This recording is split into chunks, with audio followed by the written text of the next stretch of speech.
오늘 하나님의 말씀은 누가복음 15장을 가지고 설교를 할 겁니다. 네 구절만 이렇게 나누어서 읽겠는데요. 먼저 11절입니다. 우리 같이 읽겠습니다. 또 이르시되 어떤 사람에게 두 아들이 있는데 13절입니다. 그 후 며칠이 안 되어 둘째 아들이 재물을 다 모아가지고 먼 나라에 가 거기서 허랑방탕하여 그 재산을 낭비하더니 29절입니다.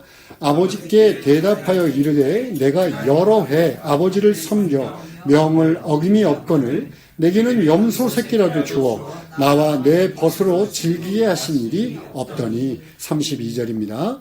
이 내 동생은 죽었다가 살아났으며 내가 잃었다가 얻었기로 우리가 즐거워하고 기뻐하는 것이 마땅하다 하니라. 아멘. 오늘 설교 제목은 성령과 함께 춤추라입니다. 오늘 우리가 읽은 본문은 뜨문뜨문 네 구절만 읽었지만 돌아온 탕자라는 비유로 잘 알려져 있습니다. 주로 이제 작은 아들에 관련된 이야기로 돌아온 탕자라고 얘기하는데요. 작은 아들은 이제 아버지가 살아계심에도 불구하고 자기가 받을 유산을 달라고 그럽니다. 이건 그 당시 중근동 지방에서는 돌에 맞아 죽어도 전혀 이상하지 않은 불효였어요. 그런데 하여간 아버지한테 유산을 받아서 그거를 돈으로 바꿔서 먼 나라로 가버립니다. 그곳에서 허랑방탕하게 그 돈을 다 써버려요. 그런데 때마침 이제 기근이 찾아왔어요. 아주 심한 기근이 찾아왔다라고 되어 있습니다. 그러니까 먹고 살 수가 없게 되었어요. 그래서 유대인이라면 전혀 상상도 할 수 없는 일, 부정한 짐승인 돼지를 치는 일을 해요. 왜냐하면 너무 배가 고프니까 돼지가 먹는 쥐염 열매라도 배부르게 먹으려고 하는 생각이었습니다. 그런데 이제 불가능해졌어요. 그러니까 이제 회개하고 아버지께 돌아옵니다. 아버지한테 이제 다시 아들이라고 말하긴 좀 그러니까 그냥 품꾼의 한 명으로 말을 해야겠다 이렇게 하고선 돌아오는데 참 언발치에서 아버지가 발견하자마자 막 달려와 갖고 말을 꺼내기도 전에 끌어안고 입을 맞추고 그 다음에 새 옷을 입히고 그리고 손가락에 반지를 끼우고 새신을 신겨서 송아지를 잡아서 정말 즐거운 잔치를 열고 그 안에 들어가 함께 즐깁니다.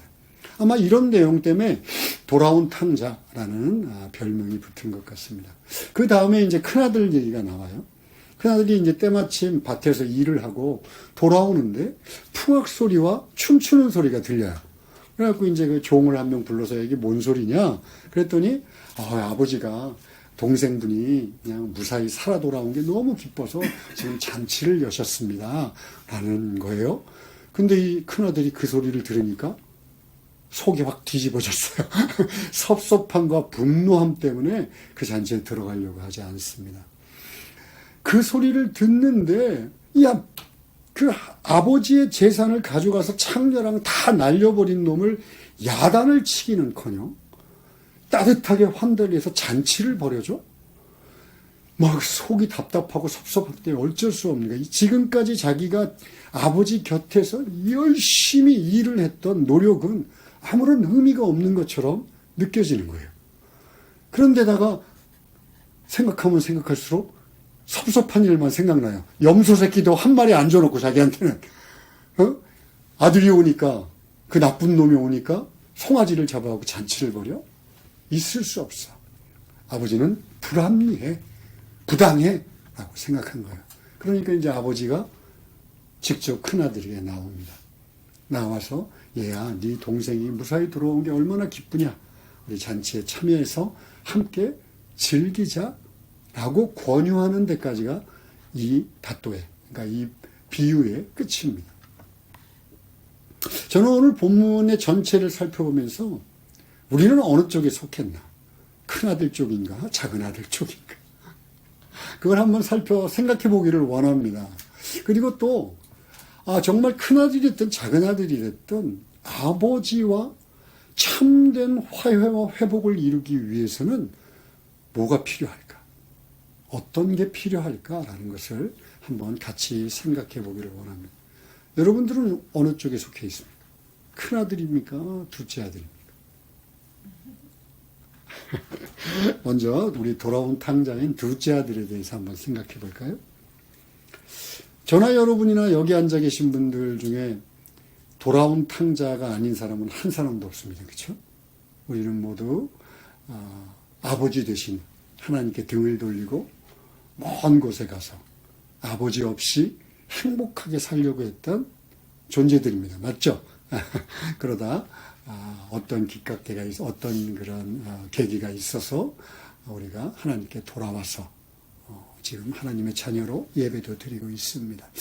어쩌면 뭐 여기 앉아서 예배 드리고 교회 다니는 사람 중에도 아직도 돌아온 탕자처럼 지내고 있는 사람도 있을 수 있다고 생각해요. 그런데 어쨌든 나 예수 믿었어. 이런 사람들은 모두가 이 돌아온 탕자는 과거형이에요. 과거형. 지금 나는 현재 돌아온 탕자가 아니야. 하나님의 사랑의 품 안에 안겨 있어. 현재형은 탕자가 아니야 라고 생각하는 거죠. 그죠? 그러나 여러분, 우리는 언제든지 조건이 갖춰지면 하나님으로부터 등을 돌리고 떠날 수 있는 존재라는 것을 잊지 말아야 합니다. 우리들한테 있는 죄성은요, 하나님 곁에 머무는 것보다 하나님을 등지고 먼 데 가서 행복을 찾는 것에 더 익숙해요. 예수를 믿어도 하나님의 자녀가 되었다 하더라도 하나님을 떠나고자 하는 이 본질적인 죄성은 완전히 없어지지 않습니다. 우리 한 가지 예를 들어볼까요? 성경에 아주 중요한 예가 나오는데 구약 성경에 요나서라는 게 있어요. 아시죠? 요나, 선지자 요나. 요나는 뭐 선지자입니다. 한마디로 하나님의 말씀을 받아서 그 말씀을 전하는 사람이에요. 그러니까 이제 얼마나 구별된 하나님의 자녀겠어요.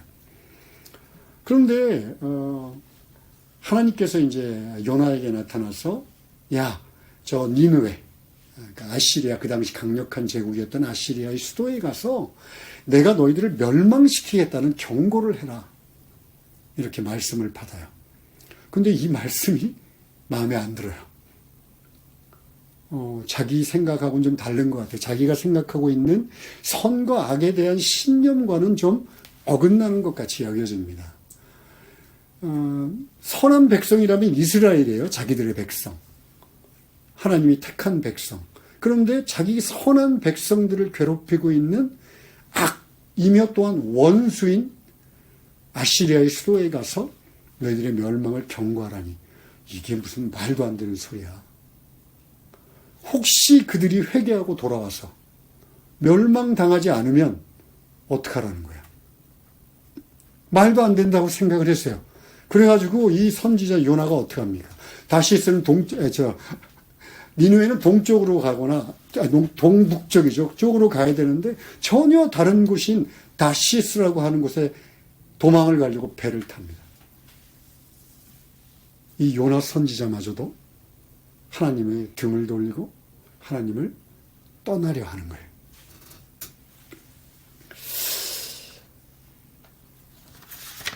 우리들도 언제든지 이 세상으로부터 기인한 생각들, 내가 알고 있는 짧은 지식들, 내가 알고 있는 경험들, 내가 선하다고 여기는 것들, 그것들이 하나님의 말씀보다 앞서면 또 나한테 행복을 줄 거라고 생각하는 번쩍거리는 것들이 내 눈을 가리면 우리는 언제든지 하나님을 떠납니다. 그 가능성이 너무나 크고 그 유혹은 강력합니다.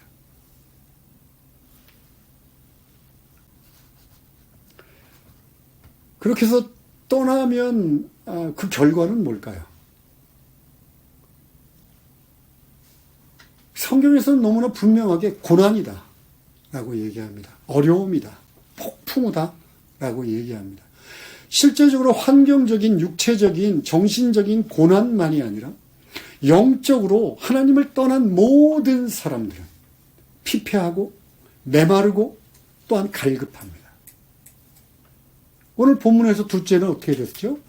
하나님 아버지를 떠나서 먼 나라에 가서 자기가 행복을 마음껏 즐길 수 있다고, 자유롭게 살 수 있다고 생각했는데 그에게 닥친 것은 비참하기 그지없는 저 나락으로 떨어지는 인생이었어요. 돼지들이 먹는 쥐엄 열매라도 배를 채우려고 했지만 불가능했습니다. 요나는요, 다시스로 가는 배를 타가지고 폭풍우가 입니다. 결국 바다에 빠집니다. 그리고 큰 물고기가 와서 요나를 삼켜요. 깜깜한 어둠 속에서 그는 바다 깊은 곳까지 내려가 한마디로 저 끝까지 떨어지는, 나락 끝까지 떨어지는 비참함을 경험하지 않으면 안 됐습니다. 여러분, 하나님을 떠난 인생은요, 하나님께 등을 진 인생은 절대로 그 영혼이 원하는 것을 얻지 못합니다. 그런데 사실 거꾸로 생각하면 자신들이 원하지 않는 고난일 수 있고 정말 피폐하고 갈급한 심령일 수 있지만 하나님이 허락하신 이것은 벌이라기보다는 은혜예요. 특별히 하나님의 백성들에게 주신 것은 벌이라기보다는 은혜입니다. 왜? 그게 없으면 돌아오지 않습니다. 인간의 본성은요, 내 안에 갈급함이, 정말 해소하지 못할 것 같은 갈급함이 있음에도 불구하고 어떤 계기가 없으면 절대로 하나님께 돌아오지 않는 것이 인간의 본질이기 때문에 그렇습니다. 어쨌든 간에 그들은 결국 돌아옵니다. 자, 그렇다면 큰아들은 어떨까요? 큰아들은 뭐 지금 본문에서 얘기하는 것처럼 물리적으로, 육체적으로 아버지를 떠나 있지는 않았어요. 그렇죠? 그런데 사실 마음으로는 둘째 아들보다 더 멀리 떠나 있었는지도 모르겠습니다. 그는 아버지에 대해서 갖고 있는 오해가 있었어요. 아버지는 냉정하고 자기를 사랑하지 않고 그 다음에 자기가 하는 것에 대한 아주 적당한 대우, 합리적인 대우를 해주지 않는 아주 고약한 늙은이로 생각하고 있었는지도 모르겠어요. 이런 것들은요, 여러분, 평상시엔 드러나지 않습니다. 그런데 어떤 한 사건, 자기가 정말 납득할 수 없어. 이런 사건이 일어나서 그것을 탁 건들면요, 우리들의 자존심을 건들거나 우리들의 꾹꾹 누르고 있던 불만을 건들거나 아니면 섭섭함을 건드려 버리면, 여러분, 사이다 사가지고 이렇게 흔든 다음에 뚜껑 한번 열어보셨나요? 그런 적 없어요? 사이다를 막 흔들고 뚜껑을 탁 열면 팍 하고 솟구쳐요. 어떤 아주 말도 안 되는 작은 한 계기를 통해서 그것이 솟구칩니다. 불만이 일어나고 섭섭함이 분출되고 세상 사람들을 비웃고 손가락질할 뿐만이 아니라 하나님께도 손가락질을 하며 대듭니다. 여태까지 꾹꾹 누르고 있던 것들이 폭발하는 거예요.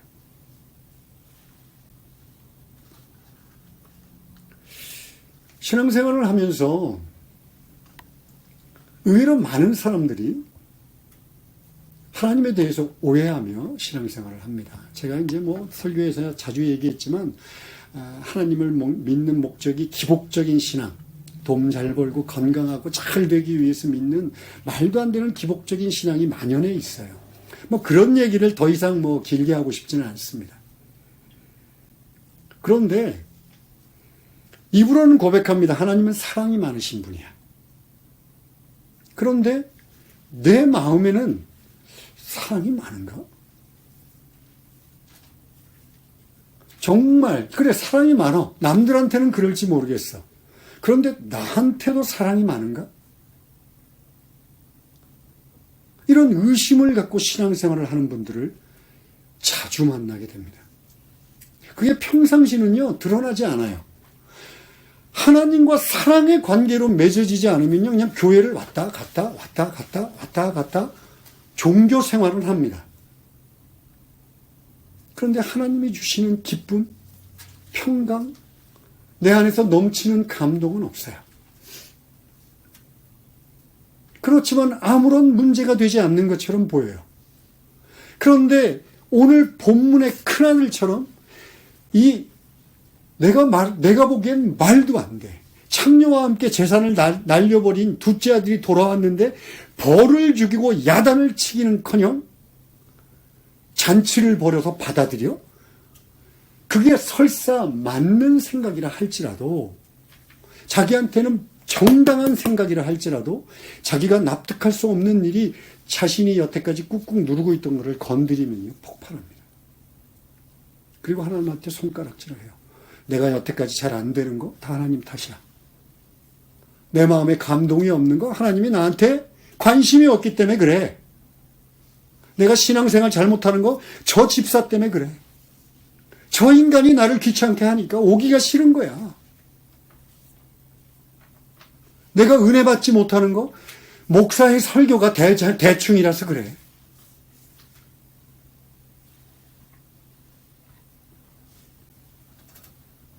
심지어 그런 분들은요, 교회에서 뭐 봉사해라, 전도해라, 그러면 두려운 마음을 가져요. 봉사 안 하고 전도 안 하면 혹시 나한테 벌을 주는 건 아닐까? 하나님을 오해하고 있으니까 그게 자신들을 위한 거라고 생각하지 않아요. 그리고 애써 무시하고 잊어버리려고 합니다.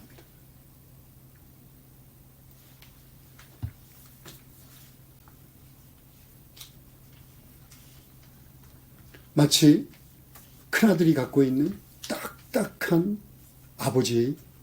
아버지와의 관계,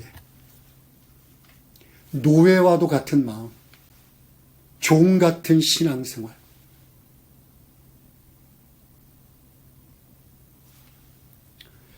첫째 아들은 단지 화가 난 것만이 아닙니다. 그가 왜 아버지와 함께 살고 있는가가 오늘 분명하게 드러나요. 한 사건을 통해서.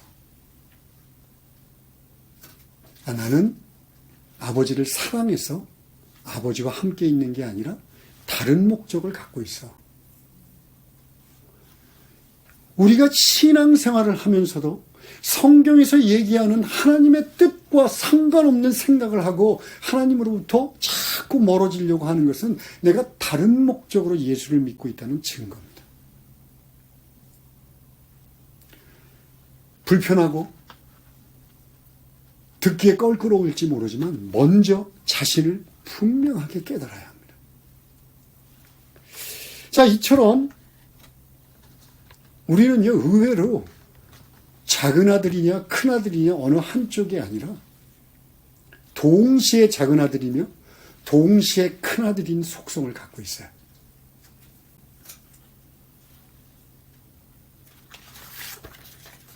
자, 그러면 예수 믿었음에도 불구하고 늘 이렇게 불안한 상태로 살고 있다면 도대체 우리는 무엇에 의지해서 우리들의 신앙생활을 지켜야 합니까? 우리들의 노력? 우리들의 열심? 그게 얼마나 부질없는가는 저나 여러분이나 너무 잘 압니다. 작심삼일은커녕 작심삼초가 되는 경우도 너무나 많습니다. 그럼 도대체 우리는 어떻게 하나님의 자녀로서 하나님과 깊고 친밀한 관계 속에서 살아갈 수 있을까요? 오늘 본문은요, 너무 명확하게 이야기해 줍니다. 바로 아버지가 열어주신 잔치에 있어요.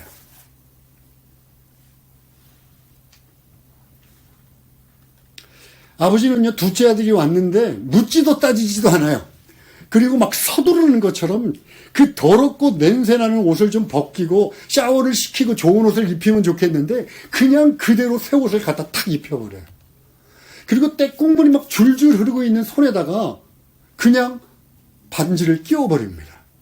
먼지 투성이 개똥으로 물들어 있는 발에다가 그냥 새신을 신겨버려요. 그리고 인도합니다. 어디로 인도합니까? 잔치자리로 인도합니다.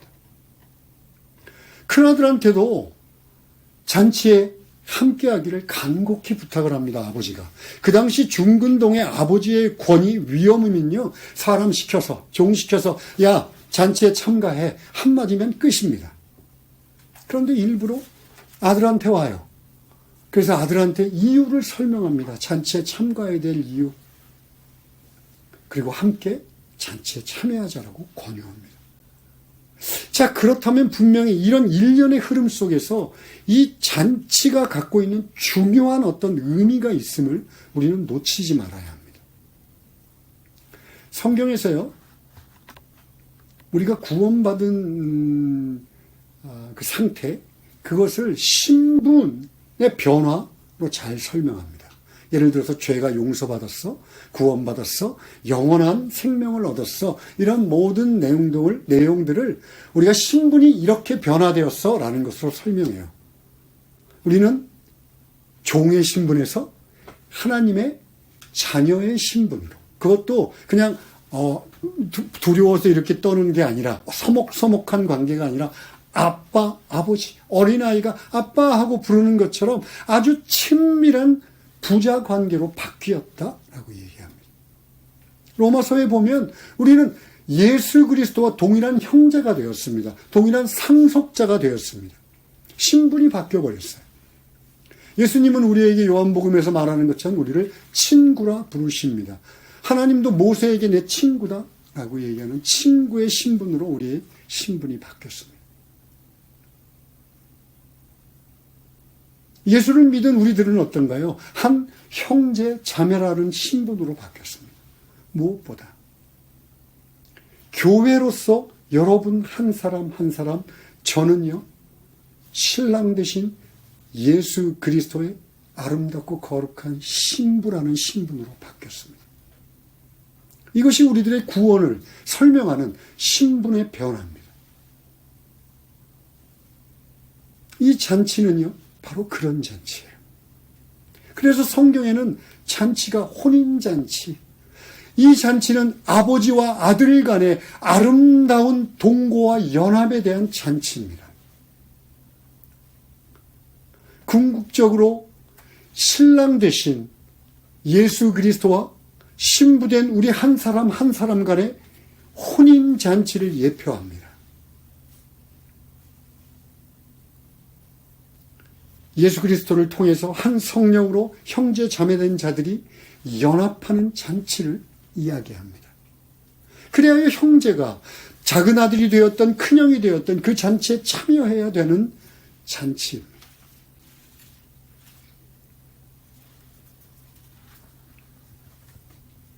이것을 성경에서 다른 말로 성령이 인쳤다. 성령이 우리들의 구원의 보증이 되었다. 성령이 우리의 연약함을 도우신다. 성령이 인도하신다. 성령이 충만해졌다. 라는 다른 말로도 설명하고 있는 것입니다. 그것처럼 우리 이 잔치를 누리게 하는 추상적인 개념이 아니라 이 잔치가 우리들의 현실이 되기 위해서는 성령이 일하셔야 돼요. 아주 많은 신앙의 선배들이 성령의 일하심을 성령과 함께 춤을 춘다라는 표현으로 표현합니다. 성령과 함께 아름다운 음악에 맞추어서 서로 춤추는 그런 것을 상상하는 게 성령이 우리들 안에서 일하시는 거래요. 그렇다고 춤이라고 그래가지고 요즘 막 이상야릇한 막 그런 춤 생각하시면 안 됩니다. 그죠? 막 내가 볼 때 너무 징그러운 춤도 너무 많더라고. 그것보다는 신학자들이 그 춤을 생각할 때는 아름다운 무도회장에서 왈츠를 얘기하는 거예요. 아름다운 선율에 맞춰서 성령의 인도하심을 따라 아름답게 빙빙빙빙 돌고 왔다 갔다 하는 그 아름다운 동선을 그리는 춤. 그뿐만이 아니라 성령의 인도하심을 받은 자들이 서로 손을 잡고 돌아가면서 춤을 추듯이 형제 자매들이 서로 연합하여 아름답게 서로 사랑하고 섬기는 춤. 이것을 성령이 가능케 하신다라고 이야기하는 거예요. 그래도 아직 좀 추상적이에요. 그죠? 성령이 춤을 춘다. 잘 모르겠어요. 좀 더 구체적으로 이야기하면 이렇습니다. 여러분들이 말씀을 볼 때 성령의 조명이나 성령의 감동이 없으면요, 그 말씀이 여러분들을 하나님과 예수 그리스도로 인도하지 못합니다. 그 말씀을 통하여 하나님이 생각나고 하나님의 뜻이 깨달아지지 못합니다. 그러면 당연히 구원의 확신도 구원의 기쁨도 우리 안에 머물지 못합니다. 자꾸 의심이 생겨요. 여러분, 기도는 어떻습니까? 기도 열심히 하시나요? 기도도 성령이 역사하지 않으시면요, 기도의 원래의 목적은 하나님의 뜻을 아는 거예요. 그 뜻에 자신의 뜻을 갖다 맞추는 과정이에요. 그것이 기도의 본질입니다. 간구하고 뭐 하는 것도 정말 중요하지만 기도는 기본적으로 하나님의 뜻을 알고 그 하나님의 뜻을 깊이 깨달고 그 뜻에 나의 생각과 나의 욕심을 갖다 맞추는 거예요. 그런데 성령의 역사가 없으면요, 그저 내 욕심을 아니면 내 감정을 막 속사포처럼 퍼붓는 감정 분풀이 끝나는 주술 같은 기도가 됩니다. 그거는 여러분 주문을 외우는 거지 기도하는 게 아니에요.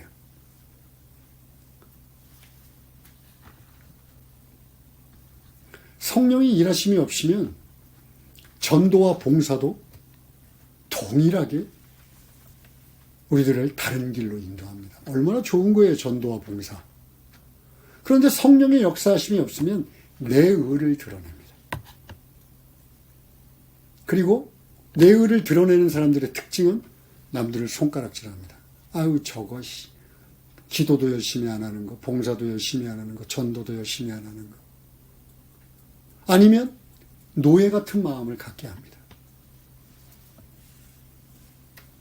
내가 전도하지 않고 봉사하지 않으면 하나님이 나를 좋아하시지 않을 거예요. 아유, 해야 되는데.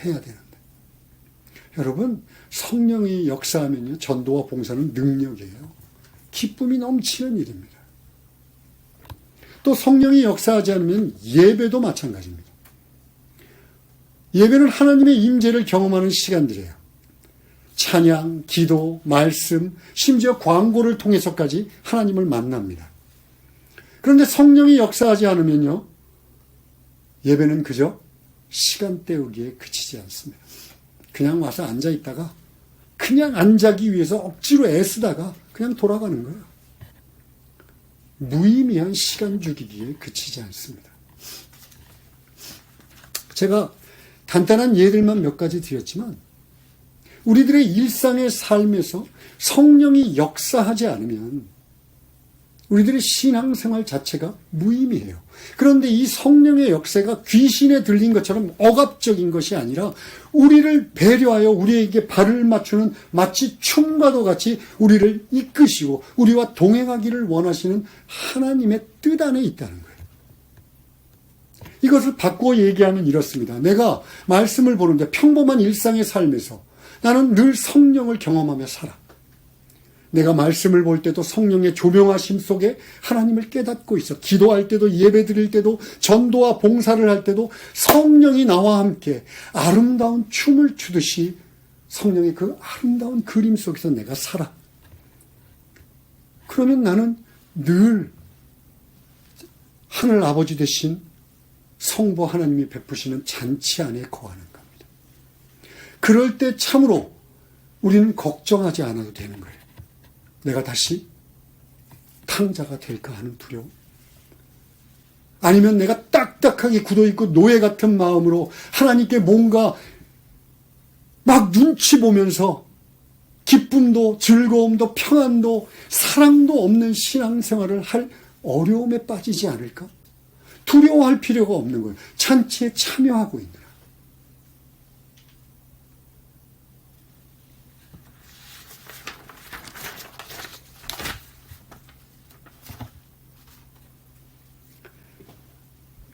여러분, 예수를 믿고 많은 사람들이 참으로 소망하는 믿음 생활이라는 것이 있습니다. 여러 가지로 책에도 나와 있고 여러 가지 형태의 믿음 생활이 있을 수 있지만 가장 핵심은 이 잔치에 참여하는 겁니다. 성령과 함께 그 잔치 안에서 아름답게 춤추는 인생입니다. 그 잔치야말로 성령만이 하나님의 뜻을 아세요. 그 성령과 함께 춤추는 인생만이 아버지가 어떤 마음으로 우리들에게 자신의 독생자를 보내주셨는지, 우리가 아직 원수 되었을 때 자신의 독생자를 희생시키기가 같이 우리를 사랑하셨는지, 그 사랑을 알면요, 그 사랑을 바로 깨달으면 탕자처럼 하나님으로부터 떠나지 않습니다. 하나님을 오해해갖고, 야, 나한테는 부당한 사람, 나를 괴롭히는 사람, 오해할 여지가 없습니다. 그분이 나를 얼마나 사랑하는지, 내가 비록 이런 상태에 놓여있다 할지라도 그분이 나를 눈동자와 같이 보호하시며, 나와 동행하시며, 나를 다시 일으키시며, 나의 인생을 동행하실 거라는 것에 의심을 갖지 않습니다.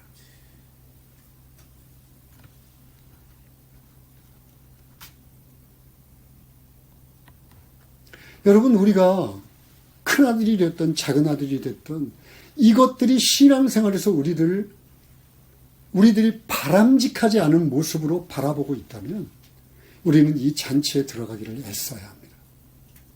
간구하고 또 간구해야 합니다. 여러분, 가만히 있는데 둘째 아들처럼 들어갈까 말까 고민하고 있으면요, 아까도 얘기했지만 종을 불러다가 강제적으로 들여보내시는 분이 아니세요. 오셔서 이런 전도자를 통하여 말하여 권고할 수는 있습니다. 너 잔치에 참여해. 그런데 절대로 여러분들을 강제로 그 잔치에 끌어들이지 않습니다. 여러분들이 들어가셔야 해요. 간구하고 사모하고 성령이 나와 함께 하기를, 말씀을 볼 때든 전도를 할 때든 봉사를 할 때든 예배를 드릴 때든 나는 이 잔치에 참여한처럼 살고 싶다라고 그 안에 들어가기를 애쓰지 않으면 여러분들은 잔치를 참여할 수 없습니다. 성령과 함께 춤추지 못합니다.